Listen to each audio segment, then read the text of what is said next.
अस्सलाम वालेकुम दोस्तों, आज हम आपको ऐसे मुस्लिम अरब कंट्री की सैर करवाने जा रहे हैं जो 11,000 साल पहले भी आबाद था। ऐसा कंट्री जिसको दुनिया के कुछ मुल्क तरक्की याफ्ता नहीं देखना चाहते, जिसकी वजह से हर वक्त यहाँ हालात खराब रहते हैं। जी हाँ, आज हम सैर करने जा रहे हैं सीरिया की। ये कंट्री इस्लामिक लिहाज से क्यों अहम है और यहाँ बहुत सी ऐसी कब्र मुबारक मौजूद हैं जिनको देखने के बाद बेसाख्ता आंसू बहना शुरू हो जाते हैं। इस कंट्री की तारीख क्या है, मुल्क का सदर कौन था और क्यों भागने पर मजबूर हो गया, और आगे इस मुल्क के साथ क्या होने जा रहा है। इसके अलावा इस मुल्क के मुकद्दस मकामात कौन से हैं, ये सब कुछ जानेंगे आज की इस वीडियो में। चलें अब निकलते हैं सीरिया के एक तारीखी सफर पर।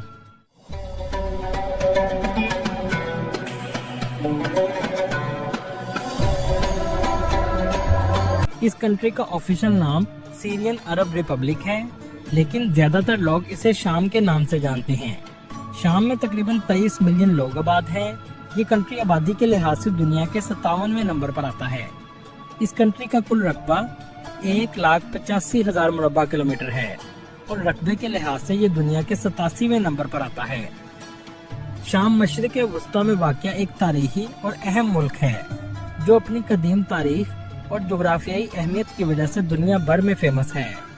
अगर इस कंट्री के बॉर्डर की बात करें तो एक तरफ तुर्की, इराक, जॉर्डन, लेबनान और इसराइल वाक़या है और दूसरी तरफ मेडिटेरियन सी की साहली पट्टी लगती है।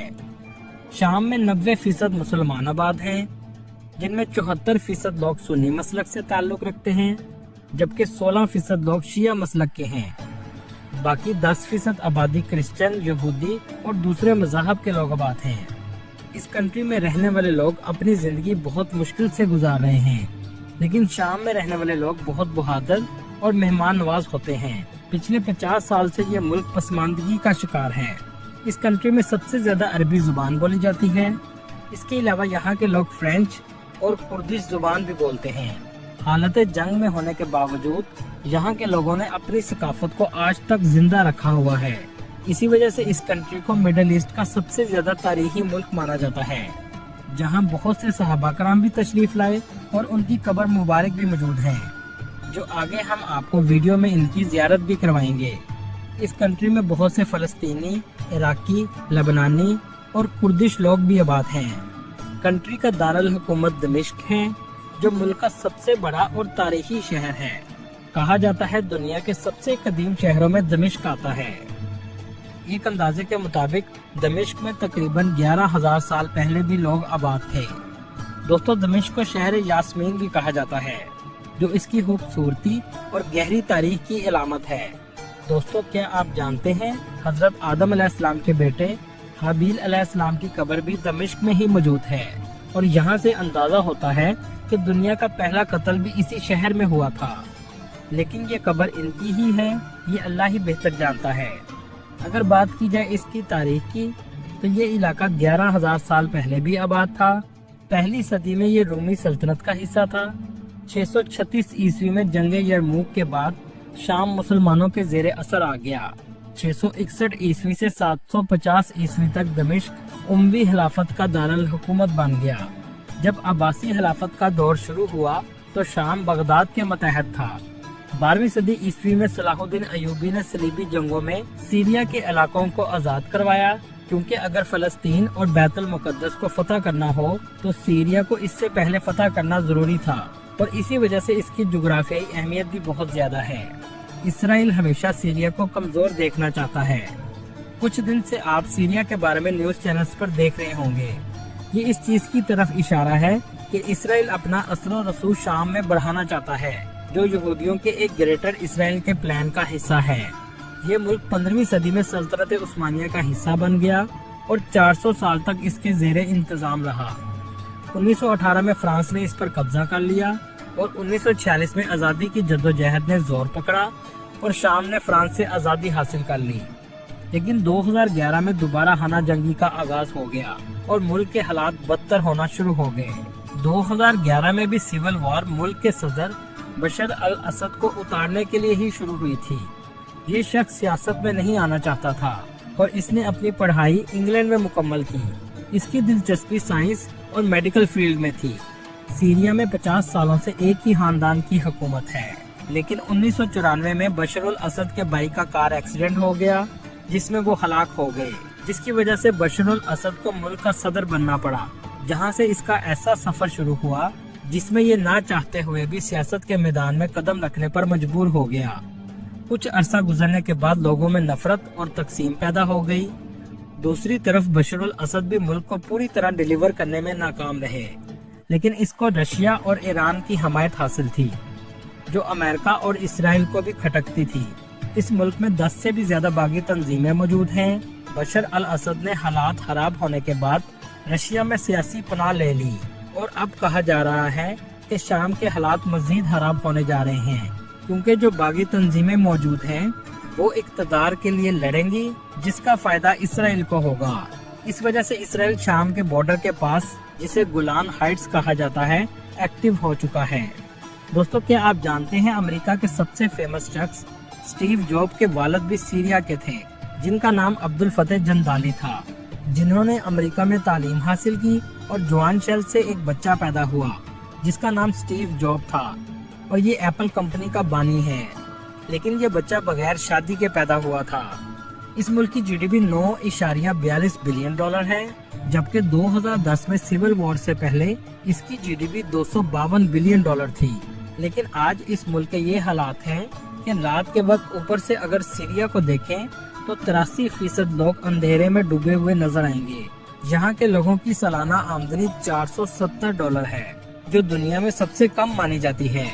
इस मुल्क का मौसम ज्यादातर गर्म और खुश्क है। दुनिया का सबसे फेमस दरिया फरात भी यहाँ से बहता है और ये पानी तुर्की से गुजर के आता है। इस कंट्री पर पाबंदियाँ कई सालों से हैं, जिसकी वजह से ये माशी बुहरान का शिकार है। आज इस कंट्री की करेंसी भी बहुत कमजोर हो चुकी है। एक पाकिस्तानी रुपए के बदले 46 सीरियन पाउंड मिलते हैं। चलें अब आपको दमिश्क में मौजूद ज़ियारतें करवाते हैं। दमिश्क इस्लाम के लिहाज से बहुत अहमियत रखता है। बीबी ज़ैनब सलामुल्लाह अलैहा का रोज़ा मुबारक भी दमिश्क में मौजूद है, जहां बहुत ज्यादा ज़ायरीन आते हैं।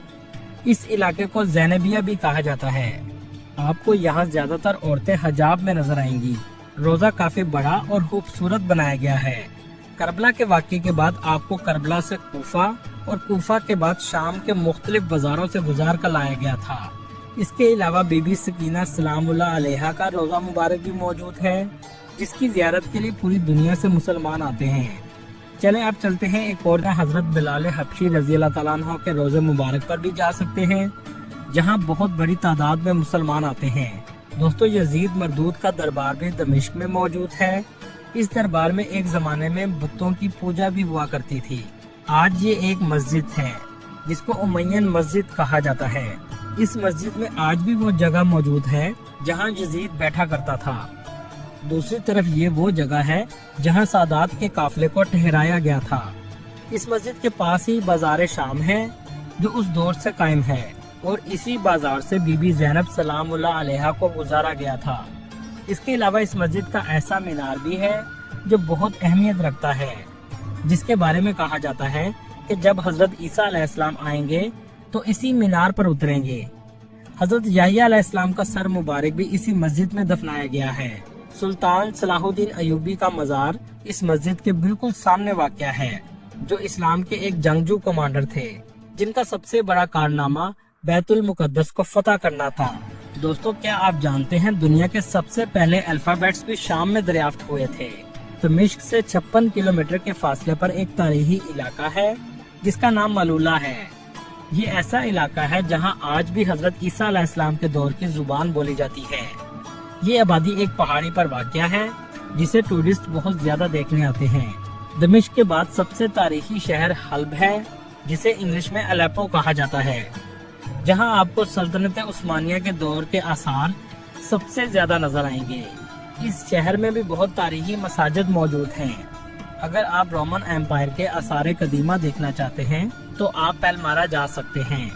इस इलाके को ब्राइड ऑफ डेजर्ट भी कहा जाता है। मकाम सैयदा रुकैया सलामुल्लाह अलैहा का रोज़ा भी दमिश्क में मौजूद है, जो हजरत इमाम हुसैन रज़ी अल्लाह तआला अन्हु की बेटी हैं। ये ज़ियारतगाह इस्लामी तारीख में अहले बैत की सब्र और कुर्बानी की याद दिलाती है। हजरत खालिद बिन वलीद रजी अल्लाह ताला अन्हो की कब्र मुबारक भी शाम के शहर हम्स में मौजूद है, लेकिन आज इस शहर को बहुत हद तक तबाह कर दिया गया है। दमिश्क में एक जबल कासलियून है। कहा जाता है इस पहाड़ी पर कई अंबिया ने दुआएं की हैं, इसी वजह से इस जगह को रूहानी अहमियत हासिल है। ये भी दमिश्क के करीब वाक़या है। दोस्तों, ये वीडियो देखने के बाद आपको अंदाजा हो चुका होगा कि इस्लामी लिहाज से शाम कितनी अहमियत रखता है और इसी वजह से दुनिया इसके हालात को ठीक होता नहीं देख सकती। इस वक्त बहुत से पाकिस्तानी भी एयरपोर्ट पर मुश्किल में हैं। अल्लाह ताला इनके लिए और तमाम मुसलमानों के लिए आसानी पैदा करे, आमीन। दोस्तों, ये थी आज की हमारी इन्फॉर्मेटिव और दिलचस्प वीडियो। आपको वीडियो कैसी लगी कमेंट में जरूर बताइएगा और नए आने वाले दोस्तों से गुजारिश है हमारे चैनल को सब्सक्राइब और लाइक जरूर कीजिएगा। अगली वीडियो तक अल्लाह हाफिज।